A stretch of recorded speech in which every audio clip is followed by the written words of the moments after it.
Hello everybody, this is JW Motors, and today I will be presenting my LEGO Speedometer. If you are looking for a tutorial on this, it'll be later in the video, but please stick around for this part while I explain how it actually works. If you look back here, you can see this yellow piece in the middle. Using centripetal force, this is what powers the entire device. As this spins faster, you can see it will want to expand slowly and slowly until it's fully expanded. And you can see that this pulls on this little arm right here. Okay, so spins faster, pulls on the arm. If I spin it to the front side, as this arm is pulled, you can see it moves this rack right here and a pinion gear, which is connected to a dial. The dial is used to indicate how fast the RPM is, or how high it is. Now that I have my speedometer hooked up to my LEGO vacuum engine, I can show you all how it runs.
So now that we're onto the tutorial, I'd like to start with this piece first. This is the central part that spins with centripetal force that causes everything to happen. It's simple enough to build, so I'm not going to go too in depth with it. But if you need it to be a little stronger, you can double up the rubber band that's in there. Next, to start with the frame, you're going to want to take one of these pieces. Okay, this is the base. Goes like this. Okay, and on the sides, you're going to want to put some normal pins. Okay, and then building up off of that, take two more of that same piece and put those connected to said pins at the bottom. Okay, that's most of the frame already done. Next, you're going to need, actually we're going to hold up on that piece. That's going to be a little too difficult at the moment. You're going to need two of these pieces. One of these, wish I knew the names, sadly I don't, and then 4 normal pins.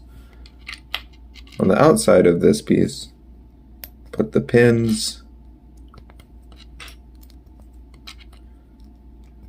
okay, like that. Connect these. This helps hold that original yellow piece in place. We're going to take this. We're going to grab 4 more pins, and they're going to go in these 4 locations. Okay, like that. This is going to go vertically, like so. Okay, and now we're going to set this right over here. This piece, we're going to take a 4-long axle. It doesn't matter if it has this smooth piece. It could be just a normal one. I didn't find any. And we're going to take, where is it? This 6 long axle. Okay. On this side with the tan, the 4 long, you just put a little spacer. And then this, it's a little difficult to feed through, but you want to put it through that middle hole. Okay. Now you can take any little connecting piece, so you can hook it up to an engine or whatever you're spinning it on and place that. Now this is secure. To hook up the other side, you want to take 2 more of this piece and then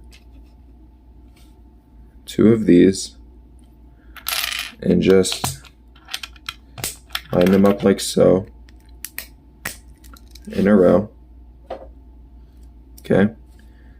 On this outside piece that has this little studs still on, you can put whatever piece you want. I just have this because it looks nice. Right? Yeah. Then on here, on this side, take 4 more pins, place them in the gray, pointing up, all of them pointing up, like so. If you take this, take your 6 long rod, put it straight through the middle of that inside piece between the 2 grays, and then push the pins, right? That's how it goes. Yeah, exactly like that. Okay. Now, back like I was saying, with this gray piece, take 4 more pins, place them in these 4 spots, like so. And I wasn't thinking this through, but we need to get this in between here, so try your best to get that in there. Now, moving on to the rack and pinion, right?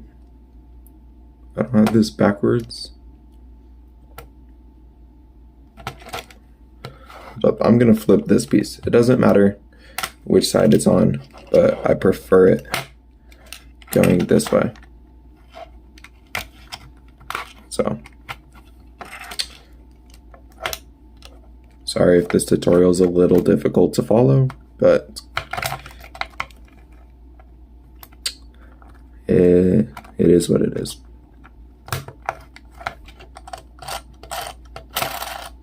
Okay, so now we got it set up like this. I'll do a little spin to show where we're at. Next, you're gonna want to take a little bushing and slide that on, not too far. Take a 5 long Technic beam, slide that on, and then take another bushing and make sure it's nice and even, like so. Make sure it's not too tight, like that. Now, take 2 of these thin 3 long Technic beams, a small axle, and a 6 long axle. Okay. Place them like this. And now it's going to go right through this piece. But we need to put this other 3 long piece on. Here, like this. And it's just going to slide on like so. Like that. This will make sure that the rack and pinion piece can't spin at all, keeping the rack up so that it actually does something. Next, take this piece, place it with the hole up, vertical, like so. Grab this, do it with the whole vertical as well. Grab 2 of those, place them facing up in here, and then place the rack piece on top. This isn't the most legal building technique, but I mean, when did they expect us to build engines out of Legos? Next, grab another connecting piece that connects 2 axles, place that on the end here, and grab a 4 long piece like so, place that there. Now you're going to want 2 of these 90-degree 3 long pieces, 2 pins that have an axle and the circular side, and just place one on the end and one in this little angled part. Stack them. Grab this piece. I'll set it down so you can see it. Place that like so. Take this, slide the axle through that little circular piece, and pinch it in. This will hold the whole thing nice and steady. Next up is the pinion gear. Take a 4 long axle with a little stopper on the end. Place a bushing. Now coming through this hole right here, place it like so. Make sure that the axle is like a plus sign, like it's pointing up and down, left and right. Make sure it's not rotated. Put the gear, put another bushing, and grab your dial and place it to the left. So now as it spins, it slowly moves up like in a car. Now taking 2 of these 4 long Technic pieces and 4 pins, place the pins facing the same way in the Technic pieces, and place these on both sides. This way you can connect it to a plate, hold it still. Now, last piece goes right here. Not necessary, but that's just how I have it set up. And there's your speedometer finished.